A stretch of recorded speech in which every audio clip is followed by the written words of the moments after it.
This is Bruce Boudreau, head coach of the Vancouver Canucks, and it's time for Clay's Canucks commentary live. Let's go with Clay right now.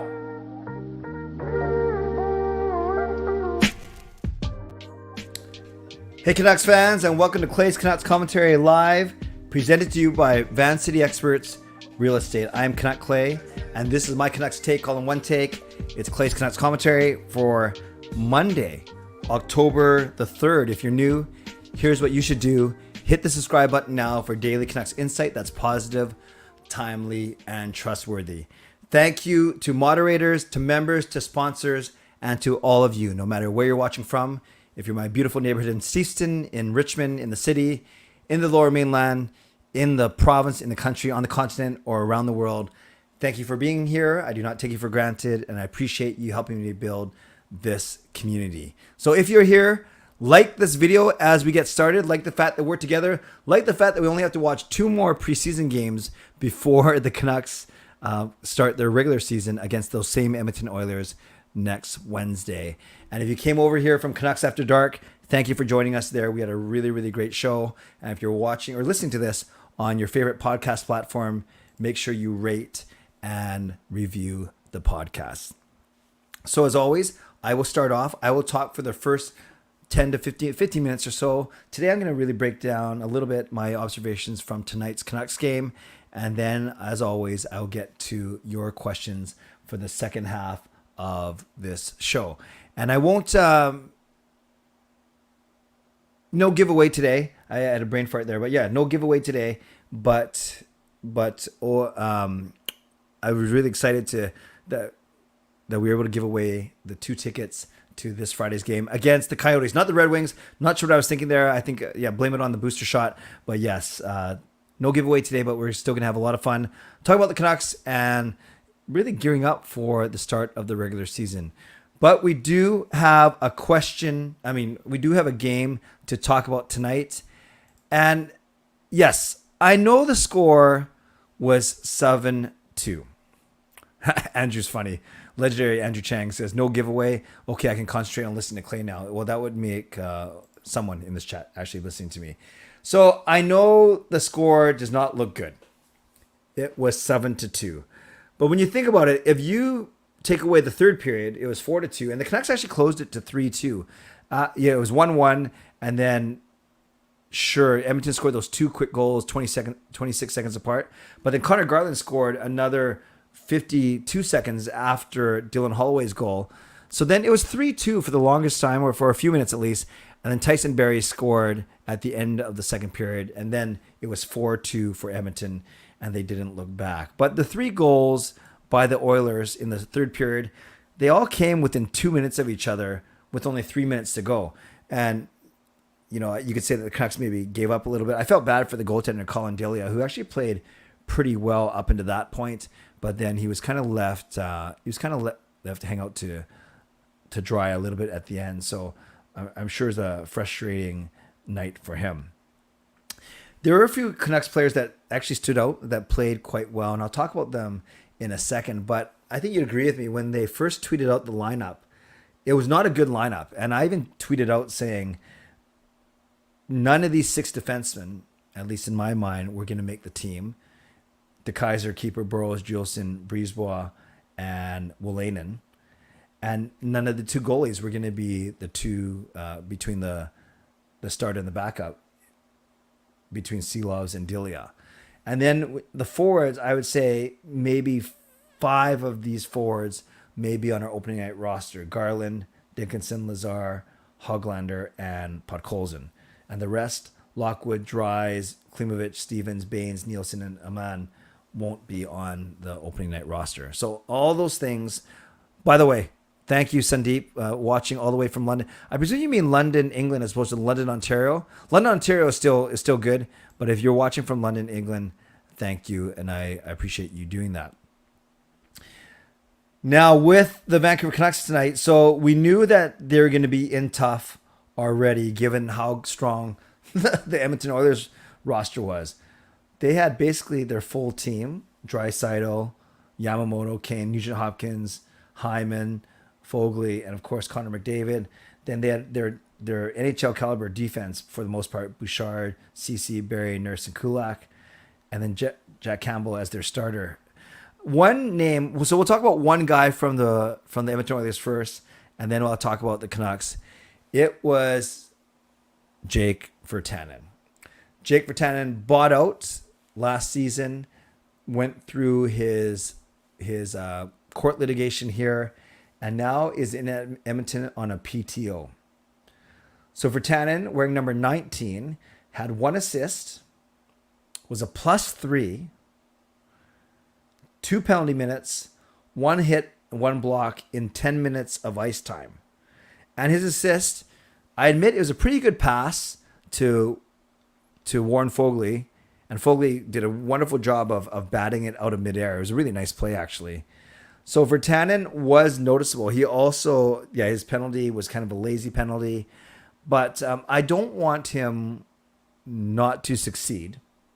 I have nothing against him. He just was a player that, it's Foegele. Am I saying Foegele? Foegele. Thank you, Jaskrin. That's good. See, I need you guys to help me. So Warren Foegele, he had 2 goals actually, but that first one from Virtanen was really, really good. More importantly, I don't wish ill will on Jake Virtanen. I don't. He didn't work out here. Court case notwithstanding, the 2014 draft pick was simply his time. It was done, and then the Canucks decided to move on. So I'm not sure if he's going to make the team. Because, yes, he had that 1 assist, and he was a +3. Also had a couple plays where ineffective. Of course, that penalty that he took when he swung around and got kind of caught not moving his feet.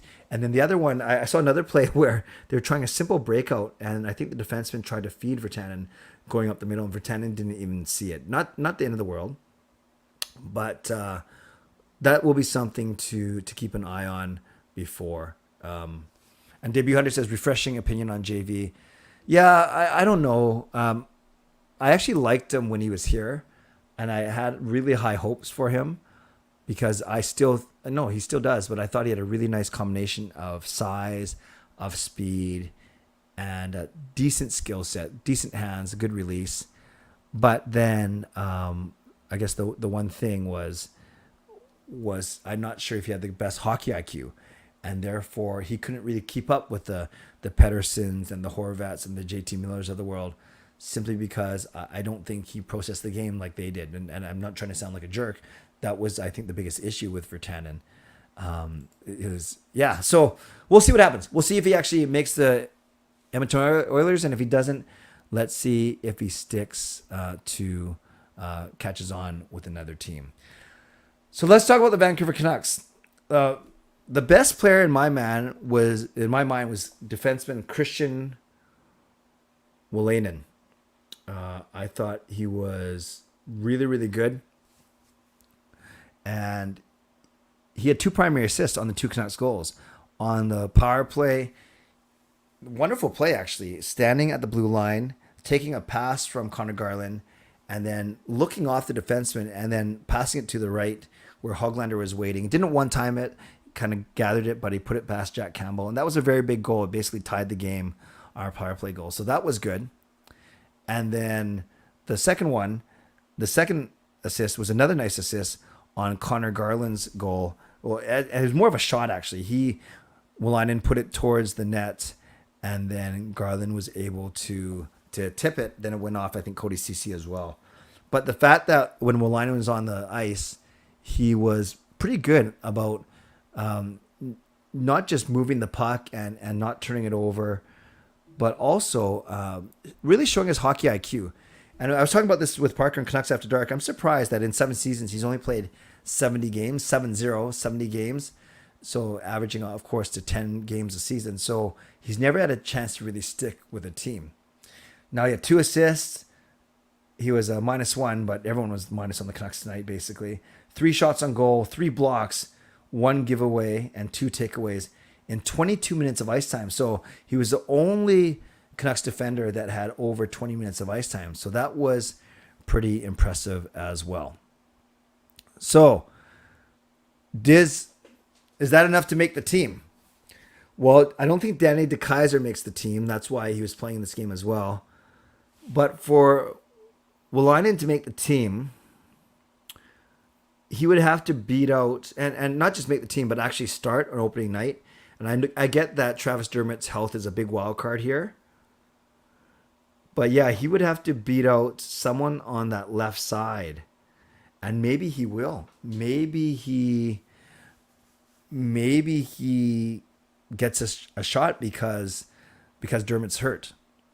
So if you start OEL and Hughes together, and Hughes on the right, then, and if Dermot's hurt, then there is a spot on the left side, because I think then it's OEL, it's Jack Rathbone, and then with Dermot out, and then Christian Wolainen can take that spot over Danny DeKeyser, and then Hughes on the right, and then you have someone like Myers, and then one of Shen or Pullman.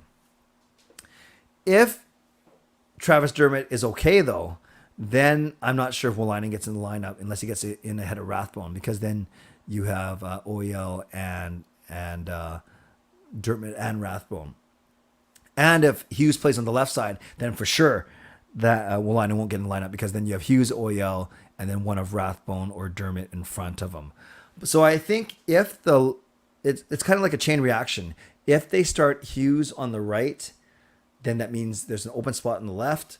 And if Travis Dermott is not good to go before the start of the season, then there's actually a spot there for Christian Wolainen. So I thought he was quite good, and we will see what happens there. Up front, I thought that Curtis Lazar was very noticeable. He didn't have any points, but he had 4 shots on goal. He had a hit, 60 minutes of ice time. But he's, you can tell, he skates well. He's not afraid to mix it. I think him and Draisaitl got into it once. So I like Lazar's game. And I think he's going to be a really nice find for the team. 3 years, $1 million per season. That's really good value, and that's really I think he can be a very good utility player for the Canucks. As for the young guys, Dries, he's not so young, but Klimovich, Baines, Nielsen, Aman didn't do a lot. Even Podkolzin held out the score sheet. At least he had four shots on goal. Actually, Podkolzin, as I look at it, had the most ice time of all forwards at 19:20, which is kind of surprising because he had 5 minutes of power play time. But overall, none of the young guys really stood out to me. It was good to see them battle against a very strong Edmonton Oilers lineup. But I think it's clear to see that now, with 2 games remaining, against Edmonton again this Wednesday, that will be in Abbotsford actually. And then Friday night, their final preseason game on October 7th, hosting the Arizona Coyotes. We are going to see pretty much our NHL lineup. And that's why all these guys went down. And I think guys like Garland and Dixon Lazar, they all helped kind of fulfill the veteran minimum. But I think really most of these guys that we saw tonight, we won't see on Wednesday and we won't see on Friday. A couple other injury notes, and then we'll turn it over to you. Brock Besser, good news. He was skating. At practice today. Bruce Boudreau actually said that he's been skating actually for a few days now with all the injured guys. But people actually at the arena saw Brock Besser skating, so that was good. And obviously he can skate, even if he's recovering from his hand surgery. He wasn't shooting pucks yet, but by skating he can at least keep his conditioning up, and therefore not be so far behind. When he can start shooting, at least he's got his legs underneath them. So that's one, is Brock Besser on the ice today. They hope that Ilya Mikheyev is on the ice tomorrow. Now, remember, there were rumors that he had torn ACL. Obviously, that's not true if he's going to be skating tomorrow. I don't think we ever found out what the actual injury was. Maybe we find out if he actually skates tomorrow. But Bruce Boudreau said he was hoping that Ilya Mikheyev actually skates tomorrow. And that would be obviously a big boost to the Vancouver Canucks if they're already missing Brock Besser. But, with Besser, I know he's not shooting yet, but at least he's on the ice. Maybe, remember they said 3 to 4 weeks for Besser? It would be awesome if it was closer to 3 than 4. And then finally, Travis Dermott. Unfortunately, no update on him. Bruce Boudreau kind of glossed over it pretty quickly. So I'm actually a tiny bit concerned about Dermot, and I hope that he gets into one of the final two games, if not both. But if he's not skating yet, then I'm not sure if he's gonna play on Wednesday, and maybe he doesn't play on Friday either. So that's the one. You guys know how much I like Dermot from meeting him at the golf tournament. That's one that we need to keep an eye on for sure. So bottom line here, the Canucks lose 7-2. It was really a 4-2 game, and then the 3 late ones. But given that the lineup that the Canucks iced compared to what Edmonton iced, and that usually happens as the home team, you usually ice a stronger lineup and then you send all your, a weaker lineup on the road. So that's what happened tonight. I thought the Canucks for at least 2 periods played quite well, but they're obviously going to have to play a lot better, and we'll see what happens. They got 2 more games. So they're 0-3-2. They're basically 0-5 this preseason. I know the general sentiment is let's not worry about it. It's only preseason. But at the same time, I do think the Canucks want to be winning a couple of goals to be actually heading into the regular season next Wednesday against the Edmonton Oilers. So they played Edmonton tonight. They'll play them again on Wednesday in Abbotsford, and then they'll play them starting the season on October the 12th. By the way, before I get to, I'm gonna see if I can type it up right now. Before I get into the mid-show sponsor read, I wanted to point you guys to a really cool project that I was part of. David Lewis, a big Canucks fan, he runs a Twitter account called Fan Vancouver and also a YouTube account called Uncontested Hockey. He did a great pump-up video, really well edited. I'm just looking at it right now. It's 5.5 minutes long, and he asked me to narrate it for him. So I'm going to put it in the chat right now. If you have time, either at the end of this or before, make sure you check it out and give David some love on his YouTube channel. Again, it's pretty good. It was pretty good, and he did a really, really good job editing, and I was able to do the voiceover for him. So make sure you check that out. It is, I just put it in the chat right now. Okay, this is your cue. If you watched the game today, let's start off the viewer participation part of the show. Tell me about who impressed you from tonight's game. Who impressed you and who did not impress you. In the meantime, I will thank my sponsors. First and foremost, thanks to my lead sponsor, Van City Experts Real Estate. Contact Jason Lim and his team for all of your real estate needs. Thank you to Perform and Transform Personal Training and Weight Loss. You can sign up now for a free 7-day trial using the link that's scrolling across the bottom of your screen, performandtransform.ca/CanuckClay, and Coach Patrick will set you up. Thanks to Gassy Jack Art, maker of this fine artwork. Thank you to Monkey Nine Brewing, my eternal sponsor. And thank you to Vessi Footwear. Use the code CanuckClay at checkout at vessi.ca and get $15 off every pair of shoes that you purchase. All right, friends. And I also say I moved this from the start. Obviously, subscribe if you haven't subscribed already. Like this video. By the way, I listened to your feedback. Someone's gave me some good feedback on YouTube saying that my intro was too long and the first 5 minutes were too repetitive. I replied to this person by saying, I hear you. I say it takes sometimes 2 or 3 minutes for people to get into the stream. And I think it makes more sense on the stream than it does live than if you're watching it afterwards. But I took that feedback to heart, and I've moved a bunch of stuff to the middle as opposed to doing up top. So moderators, thank you for the good job that you're doing. Members, thank you for your support. I just mentioned the sponsors. And to all of you watching, subscribe, like this video, leave comments, leave donations if you want to, gift memberships, whatever you want to do. So let's get to some of your questions. Canucks for President's Trophy says, Clay, that hype video was incredible. Well, thank you. David did all the editing, and it was simply my voice that went on top of it. Jaspian says, Clay impresses me every day. Jaspian, you impress me every day. Sunshine Gaming, Pods look strong. He's like a tank, but still pretty agile and good puck handling and moves. Yeah, I see a lot of Podkolzin and Kuzmenko as well. Maybe Kuzmenko's not as much of a tank. Sky said Hoglander was good. Funkyu says, I like Wolainen. He looks fairly mobile and steady. Not an everyday player, but I hope he gets in a few games. Yeah, that's a fair expectation. Can we buy out Dickinson? We can, but with buyouts, it never makes sense to do it until they're in their final year of the contract, and he's only entering year 2 of a 3-year contract. Don Cherry, keeper is no better than a traffic cone. So is Danny DeKaiser. I think that's a little bit mean, but I hear what you're saying. Meanwhile, Brian says keeper was impressive. So a little bit of keeper disagreement there. Is it possible to put Dickinson and Pullman on waivers and hope someone just takes them in their contracts? It is possible, but if no one does, then you're putting them in Abbotsford. DiPietro going overseas. Nobody wants him here in North America. Yeah, and we're not going to get a lot if we trade him, because we're simply not going to get a lot because he doesn't hold a lot of value right now. Fango, do you think the Canucks have had the better preseason game so far at home or on the road? Oh, that's a good question. I think no. Their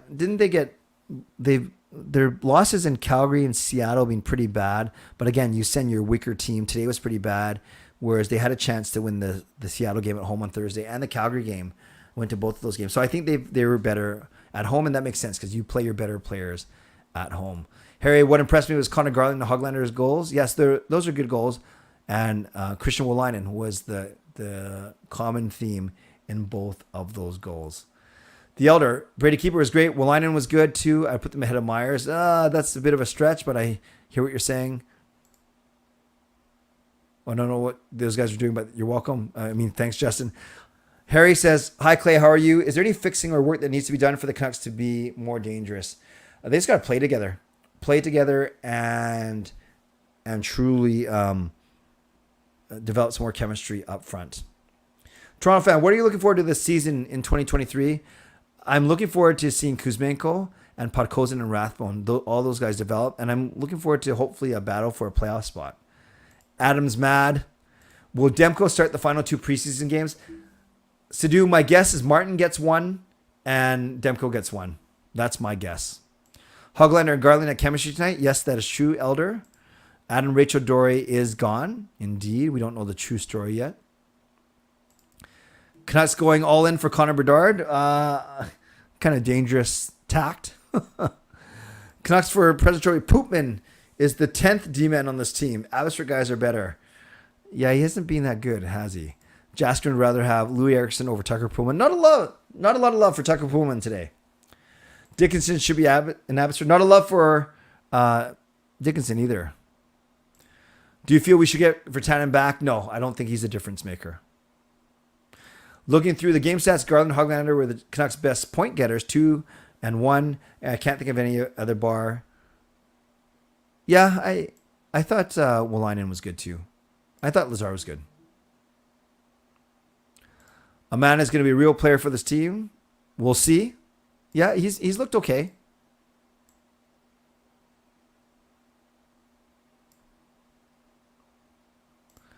Amanda's pretty good. He's a big body. Yeah, when he's out there and Dakota Joshua's out there, yeah, they're 2 big boys for sure. Taylor, no problem. I'm sorry I wasn't here the other night. I had an organic chemistry exam today, so I had to get to bed. No, that is good. That is good. You have your priorities straight. Although you lost a chance to win tickets, but I'm glad you got your priorities straight. What do you think of Jack Rathbone playing full-time? I like him. I'm really high on him. I want him to get a shot. I don't know if he will, but I really, really like him. LA 824, the Canucks will be just fine. I think they'll get that last playoff spot. I actually predicted that they'll finish in 3rd, so not even the last playoff spot. Who's my least favorite current Canuck? Canucks for President Trophy, I don't like to answer these type of questions generally. And it's easy to say Pullman and Dickinson, maybe they haven't lived up to the contracts, but I met both of them at the golf tournament. They're both really nice guys. So I actually don't have a least favorite. I'd say I have ones that are my favorites, like Horvat and Dermot and Rathbone, but I wouldn't say I have any least favorites. I don't think Carlson will make the team this year, Sky, but we will see. And Don Cherry says, it looks like Linus Carlson will be on their opening night roster. I don't think so. I don't think so. Jasker and I agree with you. I think Martin Demko's actually played 5 of the last 6 periods before tonight, so I think Martin's got to get in one for sure. No Toronto fan. I actually don't watch OHL games, to be honest with you. Funk you, do you have anxiety watching Rathbone play? Part of it is because we're used to having similar style hues, but Rathbone turns the puck over a lot, and I always cringe when he has the puck. No, I don't. I don't get anxiety. I'm more hopeful when Rathbone plays. Did Rutherford and Alvin make the trip to Edmonton, or was that info? I doubt it. There's really no need for them to do so, so I doubt it, Fangirl, especially if they're back already. Give me a couple guys in beer league at the Scotia Barn will give me more effort and production than Dickinson and Pootman. So not a big fan. Not that it matters because it's preseason, but the Canucks will win in blowout fashion the next 2 games. Yeah, just as I keep saying, just as I don't freak out that they have lost all these games, I also won't get too excited if they win the final 2. I thought Delia was good even though he led in 7. Yeah, the team didn't help him in the third period, that's for sure. Lazar is a beast. Fourth line, nasty. Looks nasty if Hogs makes the team. Yeah, but Hoglander might move up. If Besser's out, they might put Hoglander in the top 9. And then you have a fourth line of Joshua, Lazar, and Dickinson. Canucks for Presidents also gets anxiety from Rathbone. Way too many turnovers. He thinks he's Quinn Hughes, but he's not. Yeah, I do keep calling him Quinn Hughes light, but I'm not sure if that's the best thing to call him, quite frankly. Dave comparing the Canucks to the Habs. I think the Canucks will finish higher, but we'll see. Tanner, in the last preseason game, do you think the starting lineup we should play as our roster? I think it's going to be very close. Maybe 1 or 2 guys because of injury might be out like Mikheyev and Dermot. But I think that's going to be very close to your starting roster for sure. Jasker says, LA should worry about the last playoff spot. Or I guess you mean the wild card spot. That's funny. Canucks for President says Linus Karlsson's too slow. Toronto fan, I hope Vancouver does good this season as well. Preseason giving Sky some anxiety. I hope you're okay. Remember, just preseason. Harry says, are the Canucks roster all set for the regular season, or does it still work for the players to make it to the team? I think Bruce Boudreau has an idea of what he wants his roster to look like, but a stand-up performance here and there might still make him change his mind. And remember, we could have injuries to a couple of regulars as well. Yeah, I think Dickinson gets in over Neil Zaman. Just a question, what's the point playing preseason if it doesn't count? Well, a lot of times it's for guys to get in game shape. It's to try. It's for guys, for PTOs to get a chance to show their wares, and for younger guys to get experience and to potentially make the team. Shannon, if the Canucks have 2 games left, I have a good feeling they will win the next 2. I hope so, Shannon. I hope so. Sidhu, in the Canucks After Dark predictions day, I predicted the Canucks to finish 3rd and 14th in the league. I also predicted Dickinson with 35 points. Yes, that's way too high. But 3rd and 14th is pretty close to what I predicted as well. Funk Hugh says Karlsson is a decent forechecker. Yeah, but there are worries about his foot speed. The Elder says Meyer needs to be dropped down to a 3rd pair. Yeah, but then who do you put in the 2nd pair ahead of him? It's either Shen or Pullman, I guess.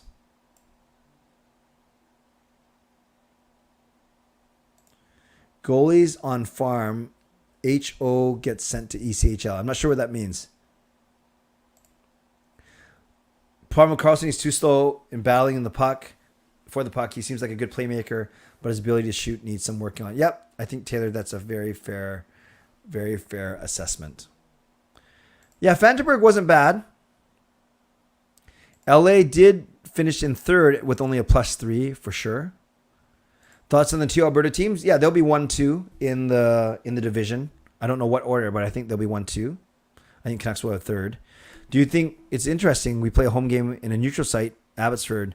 No, it's not a neutral site. It's considered a home game, Fangirl, and you want to show some love to your farm team's fans. So that's why they're doing that game there. Elder has the Canucks in 1st. That's very optimistic. 7-2 was not great tonight. Yeah, Corey Hirsch decided to leave Sportsnet 650 to focus, I think, on his mental health initiatives. No, this is going to be ugly, but since you asked nicely, Bruce Boudreau. I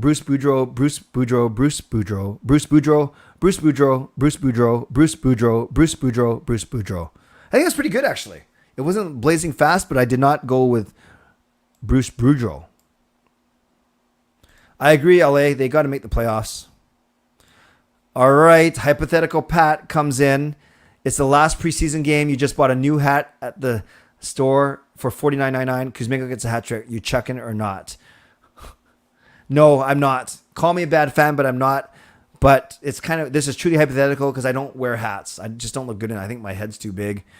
Or I look like a 6-year-old kid. So, no, I don't do that, but I wouldn't spend the $50 in the first place.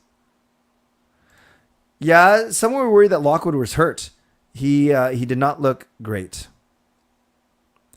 Bruce says, waste of time for preseason hockey. Yeah, but for all those reasons I mentioned, there's always going to be preseason hockey. Sebastian, hi Clay, hope you're well. I am, thank you. What are your observations on Lazar?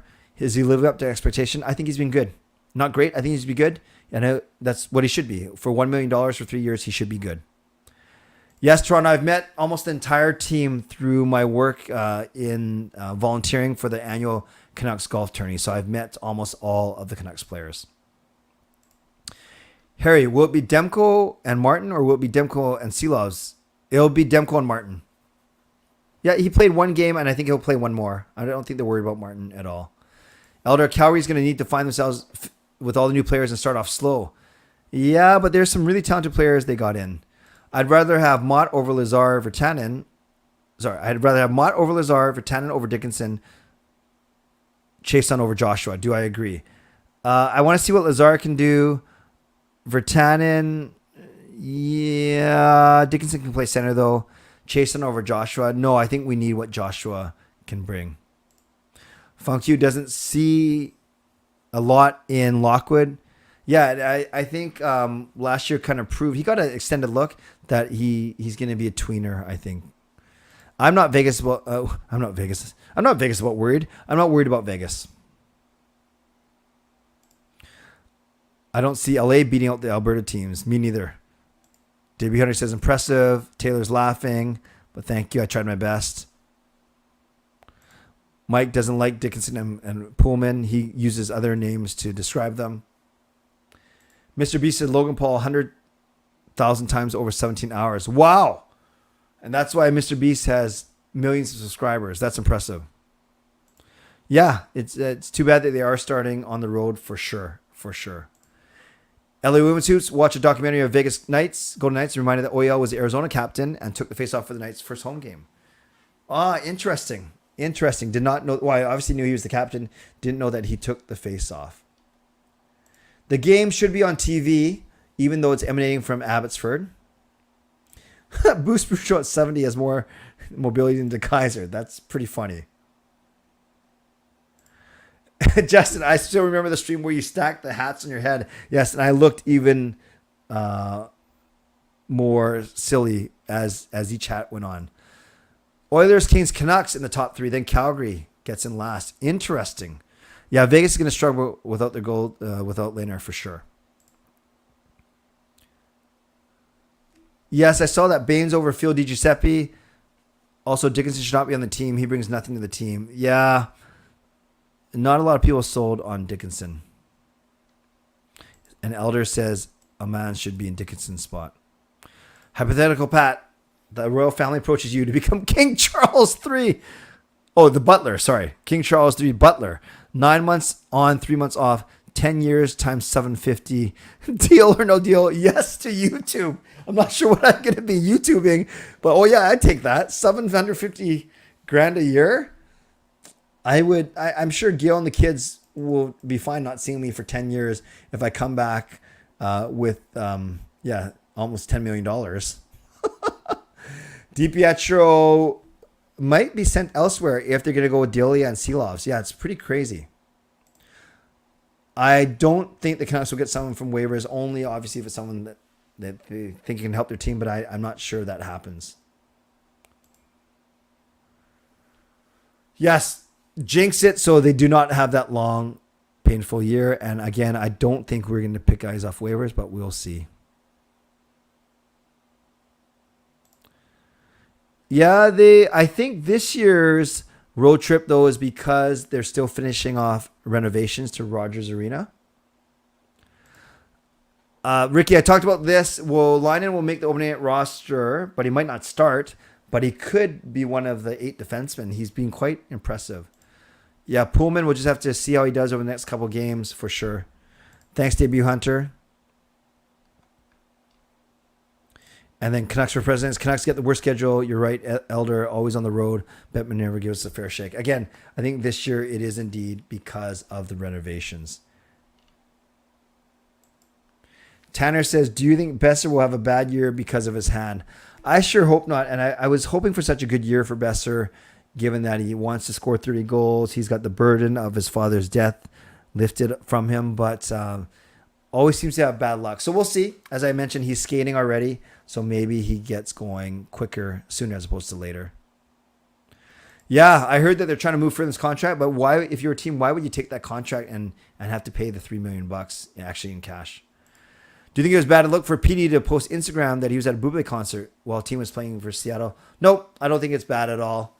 It's exhibition. It's exhibition. You don't have to watch the exhibition game if you're a Pedersen. I don't think it's bad at all.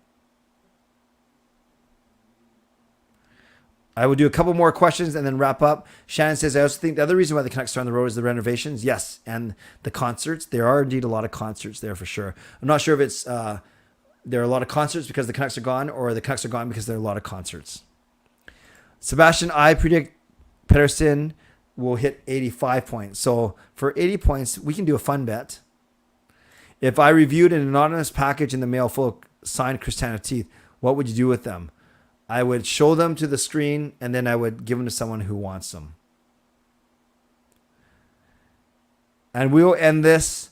There are some rays of light depending on our big boys, especially Besser, PD, and Hughes.